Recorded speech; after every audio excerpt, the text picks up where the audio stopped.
मित्रों नमो नमः। मैं doctor Suryabhan Mishra Saraswati group of college के इस ऑनलाइन क्लास में आपका स्वागत करते हैं। जैसा कि आप जान रहे हैं कि बीए प्रथम वर्ष संस्कृत के रूप में कुमार संभवम महाकाव्य का हम अध्ययन कर रहे हैं और आज अध्ययन करते करते हम 34, 35 और 36 नंबर के श्लोक तक पहुंच गए हैं।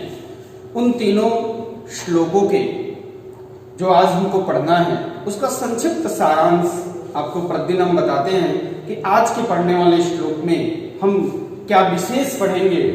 महाकवि कालिदास कुमार संभवम महाकाव्य के प्रथम सर्ग में पार्वती के सौंदर्य का वर्णन किया है। अब 32, 33, 34, 35 ऐसे करते करते 49 श्लोक तक हम पार्वती के सौंदर्य का वर्णन पढ़ेंगे। इनके शरीर के सौंदर्य का वर्णन, पार्वती की मंथर गति का उपदेश मानव राजहंस द्वारा दिया गया है, इसका आज हम वर्णन पढ़ेंगे। कालिदास ने सामुद्रिक शास्त्र में वर्णित स्त्री के जो लक्षण हैं उन लक्षणों को उन्होंने यहाँ पे चित्रित किया है।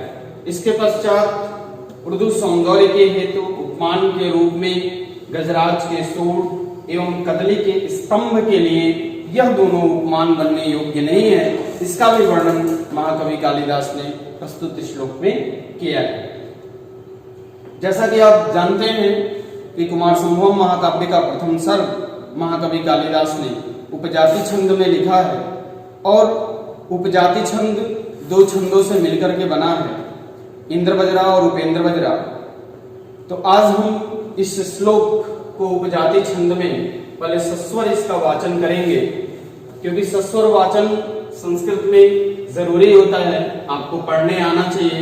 श्लोक जब तक आप पढ़ने को नहीं जानेंगे तब तक यह विषय आपके लिए रुचिकर नहीं हो सकता है।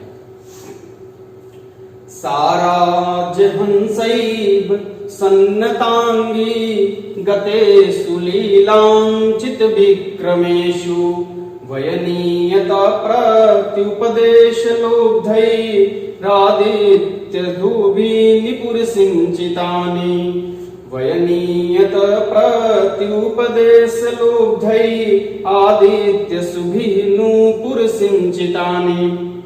यहाँ पे महाकवि कालिदास ने, जब हम अन्वय को देखेंगे तो अन्वय के अनुसार उन्होंने यहाँ एक यानी सबसे पहले प्रत्य उपदेश लुब्धै शब्द का अर्थ हमें बताया है। फिर नुपुर सिंचितानि आदित्य सुभि शब्द का अर्थ हम जानेंगे। तो पहले हम प्रत्युपदेश लुब्धै शब्द का अर्थ जानेंगे। प्रत्युपदेश लुब्धै विद्यो उपदेश, विद्यो उपदेश द्वारा विद्या को क्या करना, ग्रहण करने के लोभी, विद्या को प्राप्त करने के लोभी। लुब्धै माने लोभी। हम जानते हैं कि विद्याएं तीन प्रकार से प्राप्त की जा सकती हैं। एक गुरु की सेवा के द्वारा, गुरु की हम सेवा करेंगे तो हमें विद्या प्रदान करते हैं। दूसरा, या तो हम प्रचुर धन दे करके किसी को धन दे करके हम विद्या को प्राप्त कर सकते हैं। और तीसरा माध्यम है कि विद्या के द्वारा विद्या की अदला बदली, यानी बदला, हम किसी को कुछ सिखाएं वह हमें कुछ सिखा दें, तो ये भी एक विद्या ग्रहण करने का तरीका है। तो महाकवि कालिदास ने यहाँ राजहंसों के द्वारा प्रत्युपदेश लुब्धै, विद्योपदेश द्वारा विद्या को ग्रहण करने के लोभी, और नुपुर सिंजितानि आदित्य सुभि, नुपुर मने पैजनी घुंघरू, सिंजितानि घुंघरू या पायल के या नुपुर के झनकारों से क्या करते हैं, आदित्य शुभि, आदित्य शुभि उनके झनकारों से ग्रहण करते वाले, उनके झनकारों को यानी नुपुर के झनकारों के ध्वनि को ग्रहण करने वाले कौन, राजहंसई, जो राजहंस हैं वह सन्नतांगी, सन्नतांगी कुछ झुके हुए अंगों वाली, उसको कहते हैं सन्नतांगी। आप नतांगी शब्द का प्रयोग भी कर सकते हैं। तो सतांगी सा वह, यह पार्वती के लिए आया हुआ है। सा माने वह होता है, उस कन्या के लिए आया हुआ है, तो कन्या का नामकरण हो चुका है, तो सा शब्द का अर्थ हम पार्वती कर लेंगे। सन्नतांगी शा लीलांचित विक्रमेशु गतेषु। लीलांचित विक्रमेशु, लीला शब्द का अर्थ होता है सौंदर्य, विकास, लीला, अंचित और विक्रमेशु और गतेषु, यह 3-4 शब्द हैं जिनमें लीला शब्द और अंचित शब्द और विक्रमेशु यानी सौंदर्य से, शोभित, किससे? लीला शब्द का सौंदर्य के साथ हम विलास अर्थ भी ले सकते हैं। लीला शब्द का अर्थ हम क्या ले सकते हैं? विलास भी ले सकते हैं, यानी विलास से शोभित। विक्रमेशु शब्द का अर्थ होगा पदन्यास, चलने के अर्थ में विक्रमेशु, तो लीलांचित विक्रमेशु, विलास से शोभित पदन्यास गतेषु, गति की क्या कर दी है? वयनीयतः ईव, ईव शब्द यहां शेष था, वयनीयतः सीखी गई। क्या सीखी गई? वह गति को सीखी। कैसे गति को? मंथर गति को। किसके गति को? राजहंसों के गति को। वह पार्वती राजहंसों के गति को सीखी और राजहंसों ने उनसे क्या क्या सीखा? प्रत्युपदेश लुब्धई और नुपुर सिंधितानी, उनके चलने से जो उनके पैरों में जो पैजनी थी, जो घुघरू थी, उसके जो ध्वनि होते थे, उन ध्वनियों से भी उन्होंने कुछ सीखा और उनके उपदेश के द्वारा भी कुछ प्राप्त करने के लिए लोभी हुए। मुख्यतः इसमें कालिदास ने पार्वती के सौंदर्य का वर्णन किया है, उनके चलने का वर्णन किया है। दूसरे श्लोक में हम देखेंगे, वृत्यानुपूर्वे चनचेति दीर्घे चंगे शुभे सृष्टिवसस्तदीये शेषांग निर्माण विधो विधातो लावण्य उत्पाद ईवास यत्नः, लावण्य उत्पाद ईवास यत्नः। इसमें महाकवि कालिदास ने इनके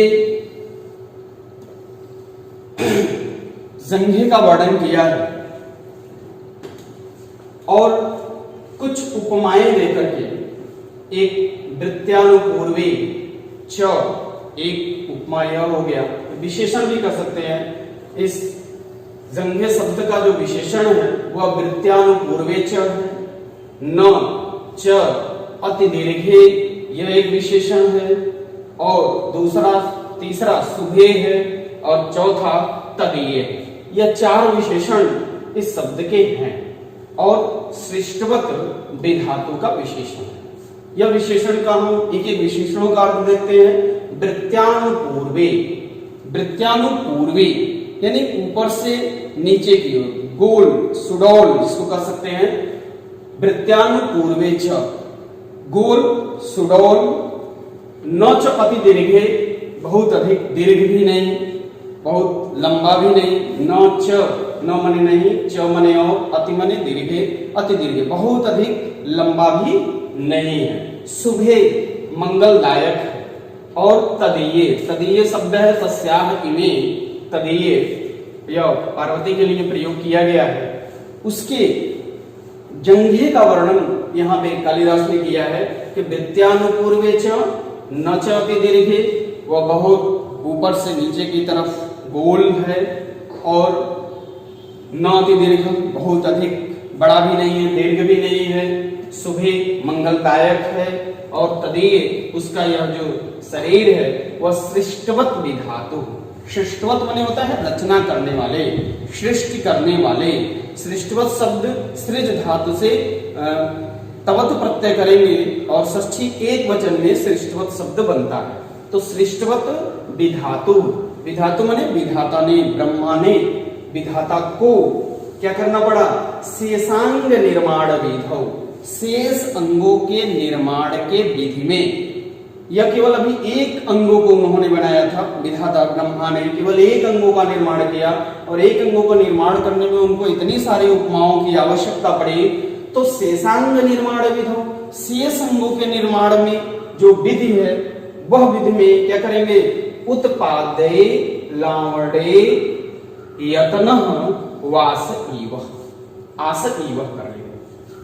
उत्पादे उत्पन्न, लावण्य लावण्य, यत्नः प्रयास, ईव शब्द बभू के रूप में प्रयोग किया गया है, वास इव यानी उन्हें अन्य अंगों के निर्माण के विधि में बहुत ढेर सारा यत्न करना पड़ा। लावण्य को उत्पन्न करने में, लावण्य को इकट्ठा करने में उन्हें बड़े ढेर सारे यत्न यानी प्रयास करना पड़ा। तीसरे श्लोक को हम देखते हैं। इसमें उपमाओं के द्वारा कालिदास ने इनके दोनों उर्वों का वर्णन किया है।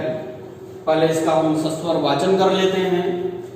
नागेंद्र हस्ता त्वचिकर्कशत्वात् एकांत शैत्यात् कदली विशेषाः लब्ध्वापि लोके परिणाम रूपं जातस्तवोर्वो रूपमान वाह्याः। नागेंद्र हस्ता त्वची कर्कस्त्वात्, इसको अलग अलग कर लेंगे। नागेंद्र हस्ताह कर लेंगे, त्वची कर्कस्त्वात्। नागेंद्र शब्द का अर्थ गजराज, गजराजो, गजराजों में एरावत आदि को ले लेंगे। इसको ले लेंगे एरावत आदि, हाथियों में एरावत आदि श्रेष्ठ माने गए हैं। नागेंद्र हस्ताह, उनके जो हस्त हैं, जो गजराज हैं, गजराज के हस्त, हस्त का मतलब उनके सूंड। तो नागेंद्र हस्ताह त्वची, उनकी जो त्वचा है वो कैसी है, कर्कसत्वात्, कर्कस, कर्कस का मतलब कठोर, कठोर का मतलब खुरदुरापन है। आप हाथियों के शरीर को देखे होंगे कि वह कठोर होता है, खुरदुरापन उसके अंदर रहता है।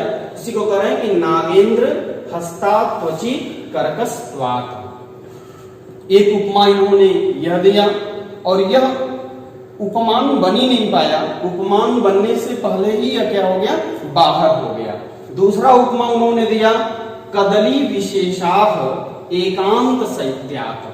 कदली विशेषा, कदली माने केला, कदली विशेषा, कदली में जो विशेष हो, जैसे राजरंभा आदि जो कदली का वृक्ष है वो उसका नाम हम यहाँ गिन सकते हैं।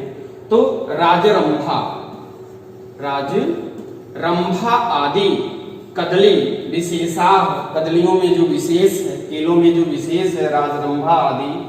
एकांत शैत्यात्, बहुत अत्यधिक, एकांत माने अत्यधिक, शैत्यात् शीतलता के कारण। केले के अंदर आप जानते हैं कि यदि केले के ऊपर प्रहार किया जाए तो उसमें से जल निकलता है, तो एक शीतलता उसके अंदर है। वह शीतलता के कारण बहुत, एक जो है वो कठोरता के कारण उपमान से बाहर हो गया, और दूसरा जो है वो अत्यधिक शीतलता के कारण उस कन्या के उर्वों के उपमान के रूप में तो प्रस्तुत किया गया, लेकिन यह भी उनके उपमान को प्राप्त नहीं कर पाया। उपमेय के रूप में कालिदास ने पार्वती को माना था। लब्ध्वापि लोके परिणाम रूपम, तो यहाँ पे लोके शब्द करेंगे, लोके परिणाम रूपम लब्ध्वापि। लोके माने संसार में, परिणाम रूपम संसार में विकसित होने के लिए, परिणाम को पाने के रूप में, संसार में विलास युक्त यानी विकास युक्त होने के कारण लब्ध्वापि प्राप्त होने पर भी, लोके परिणाम रूपम लब्ध्वा, यह लोक में बड़ा विख्यात है दोनों। एक तो नागेंद्र हस्ता त्वच भी विख्यात है अपने रूप के कारण, अपने तमाम कार्यों के कारण, और दूसरा कदली विशेषा में राजरंभा इत्यादि भी बड़ा विख्यात है। तो यह दोनों लोके परिणाम रूपम लब्ध्वापि, अपने संसार में, कैसे संसार में यह दोनों बड़े ही प्रसिद्ध हैं, बड़ी प्रसिद्ध उपमाएं प्राप्त की हुई हैं, लेकिन फिर भी तत् उर्वो उपमान, तत् उर्वो, उनके जो उर्व हैं, उनकी जो दोनों उर्वें हैं, उन उर्वों को उपमान के रूप में वाह्याः जाता, बाहर चले गए, उनकी उपमाएं नहीं दे पाए। कौन नहीं दे पाए? एक तो नागेंद्र हस्तात्वचिकर सत्वात और दूसरा कदली विशेषाह एकांत सत्यात। यह जो दोनों उपमान थे वह दोनों उपमान क्या हो गए? बाह्य ज्यादा, बाहर चले गए। इसी के साथ अब मैं पुनः आपसे दूसरे वीडियो में मुलाकात होगी। तब तक के लिए नमः संस्कृताय।